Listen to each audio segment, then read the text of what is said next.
I wish y'all could have been there for the scream that I scrumped at the end of this Twilight Zone episode.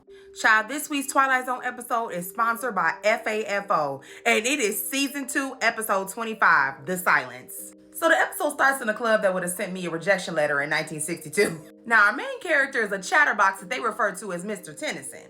Mr. Tennyson is about as talkative as a 5-year-old on a monorail that knows that they're on their way to Magic Kingdom. That level of talk. Mr. Tennyson talks as much as a church mother that just found out you went to the club on Saturday night and decides to pray for you right before you trying to head out and go to the country buffet. That is how much he talks. And everyone in this club knows that Mr. Tennyson is full of it. But they cannot shut him up, and they are not rude enough to say, "Can you stop talking?"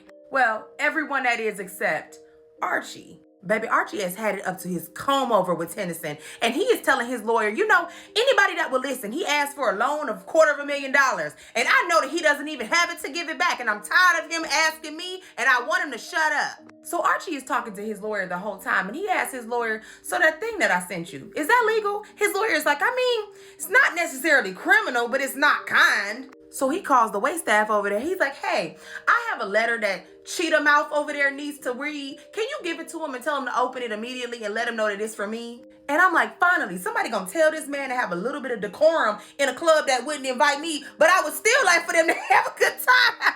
And right as I'm thinking that, Rod Serling pops up on my screen, and I leaned in because I said, "Friend, you don't come around here for nothing. What's going on?" So the waiter does what Archie says, and he says, "Mr. Tennyson, I have a note for you. It's from Archie. He wants you to open it immediately." Y'all, Tennyson opens this letter, and even though this is in black and white, I swear I saw the color leave his face.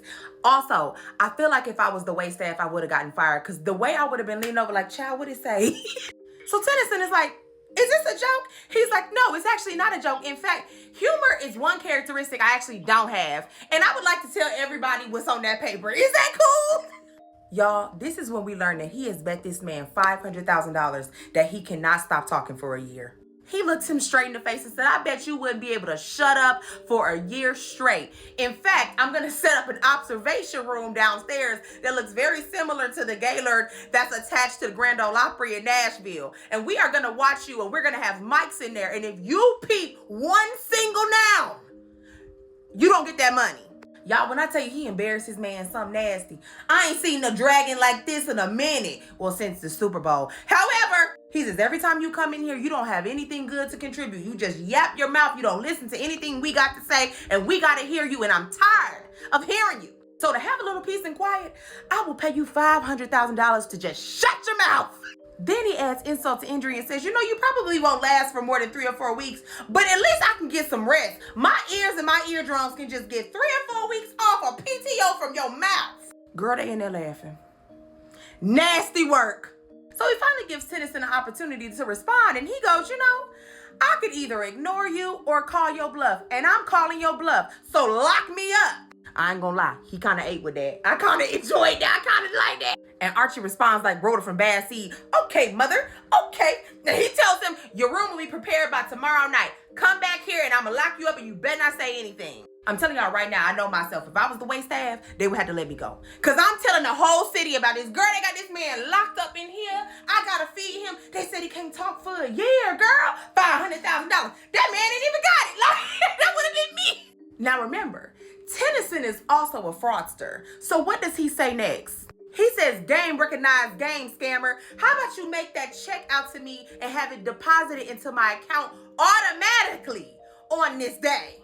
And Archie goes, "Oh, baby, you think I don't got it? One thing about me, my check's clear, unlike yours." And Tennyson goes, "Well, I guess it's my courage against your credit, and that doesn't feel fair. But fine." Now, at this time, y'all, I have been sitting back in my chair the whole time.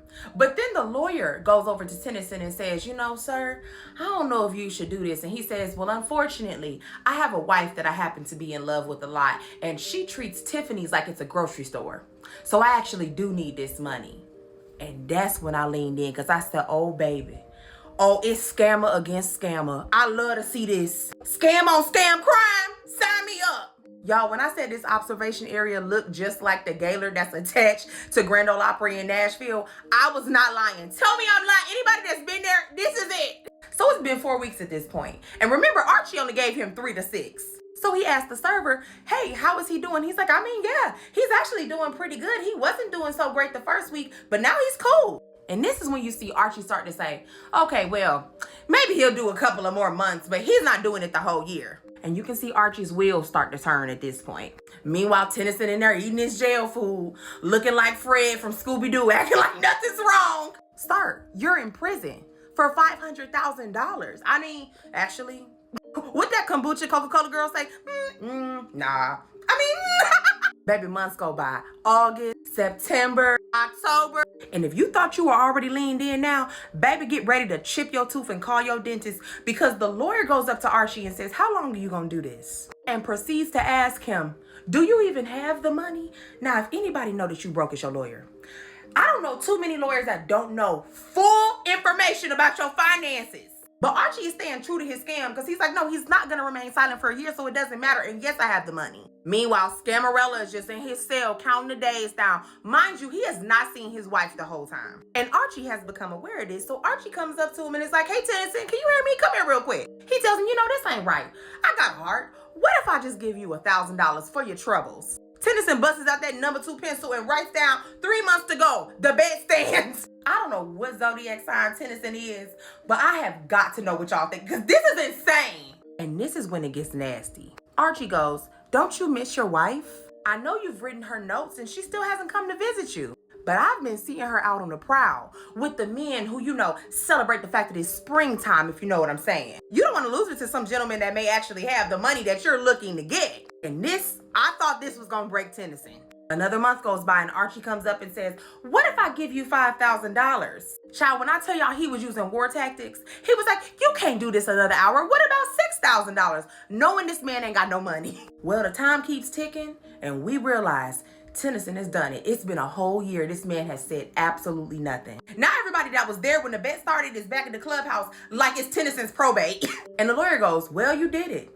You've officially destroyed yourself and it only took 12 months. Because remember, the lawyer knows this man ain't got no money. Neither of them do. They're both broke. And the lawyer also says, and I heard you've been going around saying that his wife is cheating on him and telling this man lies. Like, your morals are completely shot. You just as bad as him. And this lawyer says to this man's face, in fact, you are considerably weaker than Tennyson for what you have done. And this breaks Archie. He's like, how could he have done it? This man was insufferable. He literally would not shut up. He was quiet for 12 months. How did he do it? And right then, the clock strikes 10.